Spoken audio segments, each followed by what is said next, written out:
আমাদের মধ্যে আমরা যেটা বললাম যে আজকের এই স্বর্ণালী সন্ধ্যায় উপস্থিত আছেন কৃষ্ণনগর মিউনিসিপ্যালিটির চেয়ারম্যান, আপনারা জানেন সবাই, শ্রীমতী রীতা দাস মহোদয়া। তিনি এত ব্যস্ততার মধ্যেও আমাদের A2Z ক্লাবে এই মাঙ্গলিক অনুষ্ঠানের শুভ সূচনা করলেন প্রদীপ কেটে প্রদীপ প্রজ্বলনের মাধ্যমে, অর্থাৎ এই জাগ প্রদীপ সকলের বিবেক হৃদয়ে প্রজ্বলিত হোক, উদ্ভাসিত হয়ে উঠুক প্রাণের বন্ধন, মানুষে মানুষে মিলনের বন্ধন, সৌহার্দ্য সমৃদ্ধির বন্ধন, সৌভ্রাতৃত্বের বন্ধন, দেশ এবং রাষ্ট্র গড়ার বন্ধন, রাষ্ট্র সর্বোপরি, এই ভাবনা নিয়ে আমরা আমাদের মাননীয়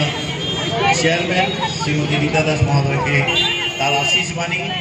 এবং আমাদের এই